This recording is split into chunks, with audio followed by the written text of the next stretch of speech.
Good evening. It is 7:02 and we have a quorum up front here. We might have one additional Development Review Board member joining us, but we'll get things going. So I just want to start to note this is the December 2nd, 2025 meeting of the Development Review Board. If you are looking for the Planning Commission, that is they're meeting upstairs this evening.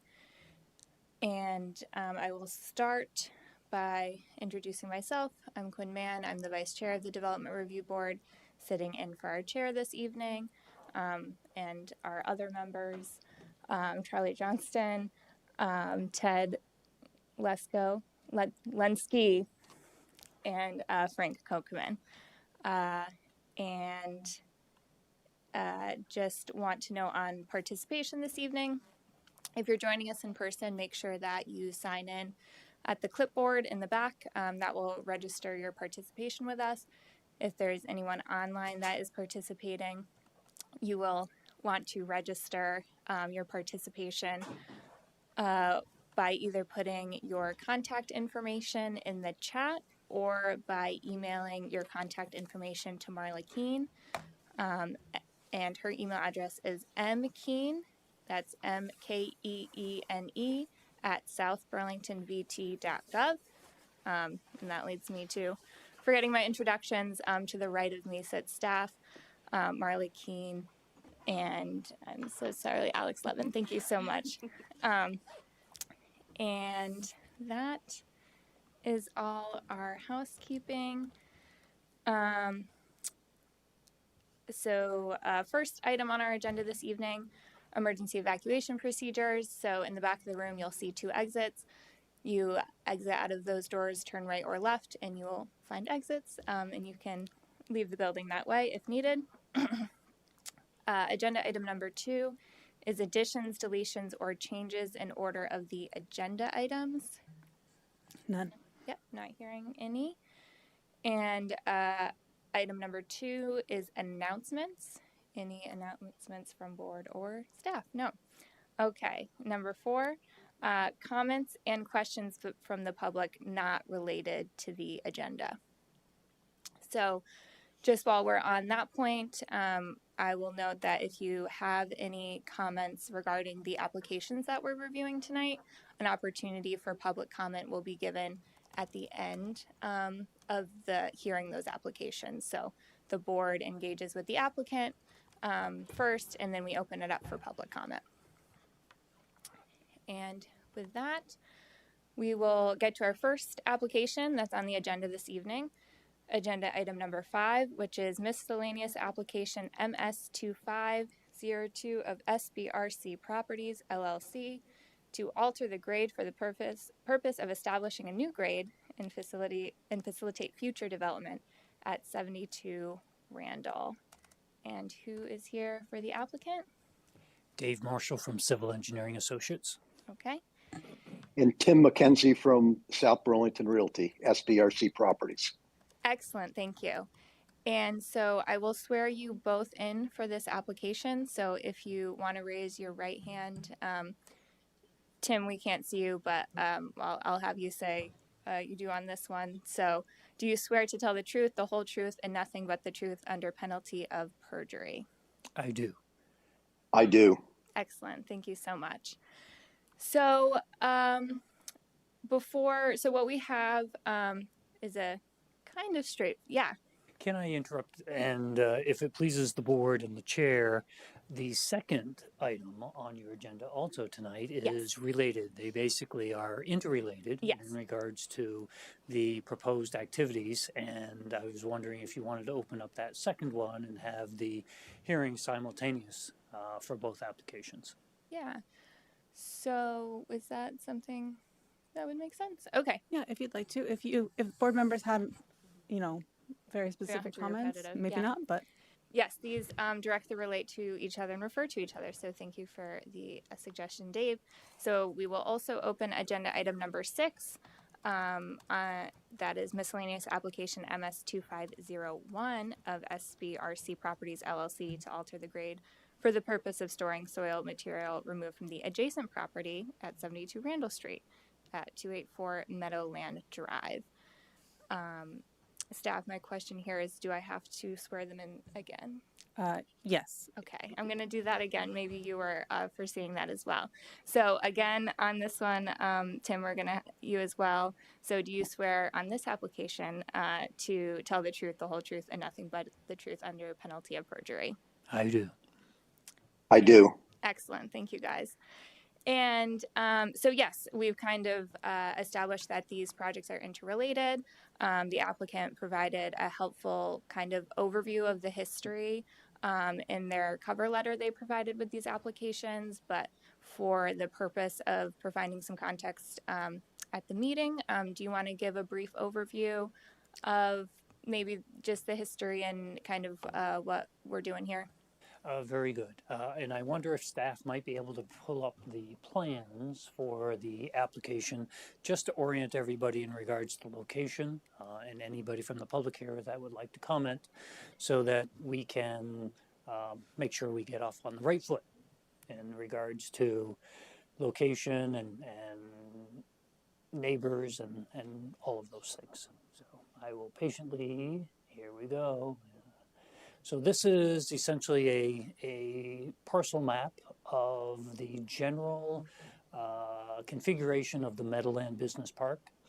At the top left of this particular drawing, with north being straight up, we have the intersection of Meadowland Drive with Route 116 Heinsberg Road. Actually, now opposite of that is one of the entries into the Rye Meadows project, and then a little bit further south is the pre-existing Fox Run that takes you out to Oak Creek.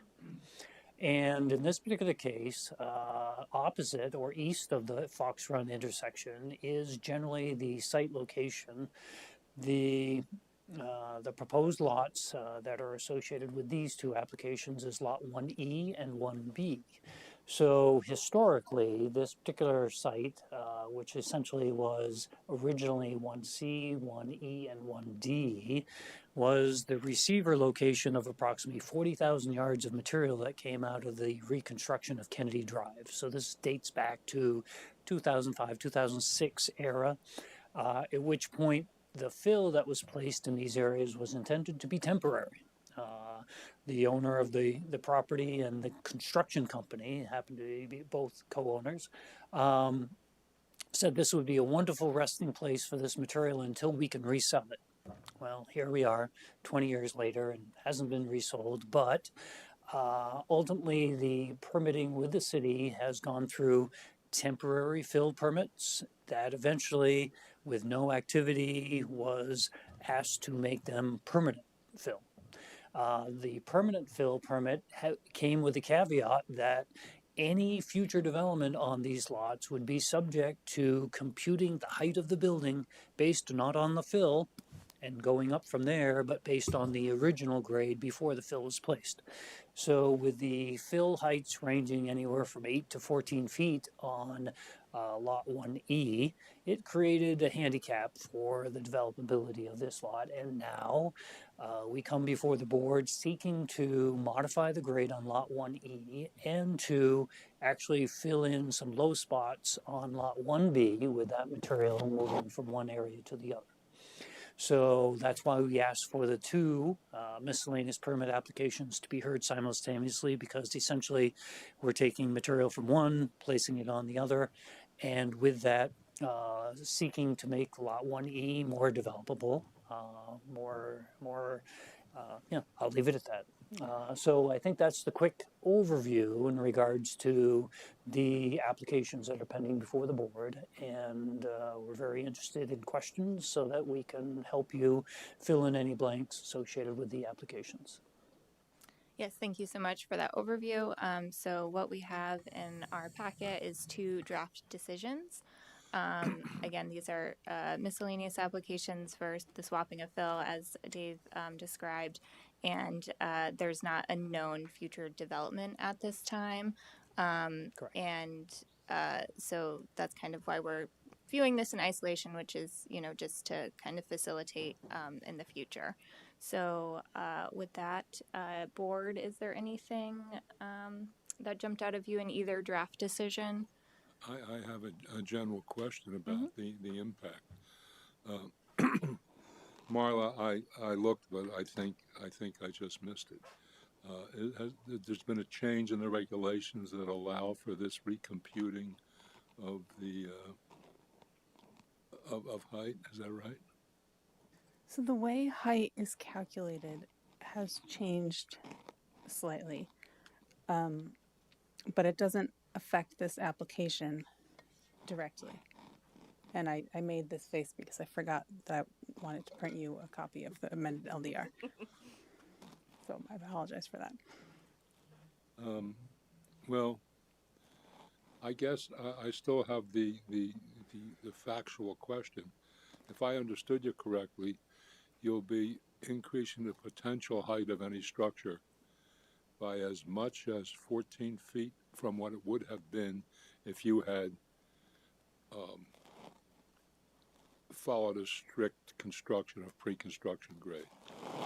So, yeah, what I wanted to say, Frank, was that if there wasn't the condition of approval that stated that how you calculated the height of the building was based on the old grade before any fill was placed, if that wasn't there, somebody might be able to come in and argue that the finished grade, now that there's a permanent fill approval from the city, that you could start 14 feet up and then add height of building beyond that. In this particular case, the conditions of the original or the current permanent fill permit calls for the computation of the height of the building to start at the old grade. So we're essentially want to strip off the material, the 8 to 14 feet of material, placed on the site so that when somebody wants to put a two-story building out there that, or whatever is a complying height, that they aren't handicapped by 14 feet of material that essentially reduces the available height of the building. So, for example, just to keep the math simple, if the allowable height was 30 feet and we had 14 feet out here and they chose to build right on top with the underlying condition of approval in place, the height of the building could only be 16 feet. So what we're trying to do is remove this material, place it not too far away, but enable that 30-foot height again. But what happens on the lot where you've removed the material too? Aren't you creating the same circumstance? The answer is yes and no. What's the no part? I get the yes. It's selective as far as where you place the material, where you think you actually want to place the building. Lot 1B actually had an approval for 2 buildings on the site. Where we're placing the material does not affect the first building that has already been excavated for and is ready to go if we ever find somebody who wants to move forward with that particular building site. The second site is handicapped by what we're doing here. So Frank is correct in the fact that you're robbing Peter to pay Paul. And in this particular case, we are temporarily, we're storing that material on lot 1B, the second lot. And if we ever were fortunate enough to get a second building approved in that area, then we would then have to work on that even further. Well, I appreciate the length of your explanation. I can't get to the heart of it, however. on the lot onto which you are dumping the fill, Yes. do you have the potential for creating a building that towers above any buildings on adjoining lots or lots in the near vicinity?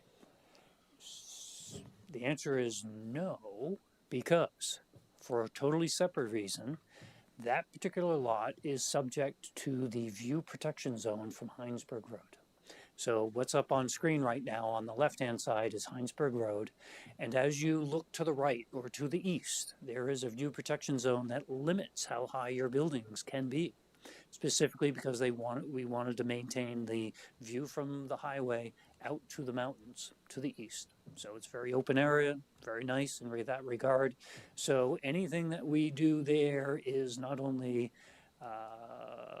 subject to any condition that may go forward with the placement of this material in regards to how the buildings are measured in the future, but more specifically, I think it's controlled more so by the view protection zone that limits the height of the buildings regardless of where you're starting from down below.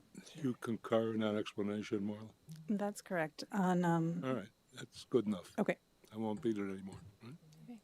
And I don't know if it's helpful or if it's worth speaking to any further, but the area that Phil is being moved from and to 1B, you can see the portion of lot 1B that it's being moved to. So it's not impacting that entire lot, which I think is what Dave was speaking to in part. Correct. Thank you. Great. Excellent. Thank you, Frank. Any other items? You reviewed both decisions and the conditions within, and you have no comments on those conditions? We have reviewed the draft decision and we are comfortable with what has been identified. Excellent. Thank you. Anything else? All right. If you have nothing else, we will open it up to public comment at this point. We're good here for now. Thank you. In the hearing. So if anyone in the audience or online is interested in making a public comment, please raise your hand. Anyone online? Nope. Great.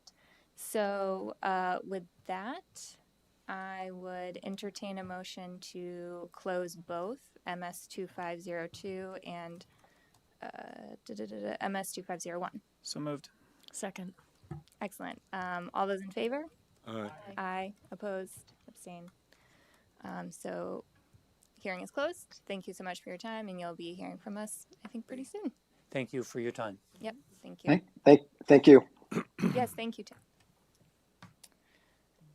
Next item is we have two sets of minutes from October 21st and November 18th. Can we approve these together, or I can't recall if there's any absence. Yeah, okay, we'll split them up, great. So I will, considering October 21st, I would entertain a motion to approve, or if there are any edits. So moved. Second. Great. All those in favor of approving the minutes of October 21st as drafted? Aye. Aye. Opposed? I have to abstain as well. Oh, never mind. Oh, Guess what? oh, We no, can't we do it. Can't approve them. Four. Okay, so we will be, sorry, folks. Cliffhanger there. Me. The October 21st minutes will be postponed until our next meeting when we have a quorum of folks who attended that meeting. So moving on to, stay tuned for that, November 18th minutes. All those in favor, or sorry, I would entertain a motion to approve those. So moved. Second.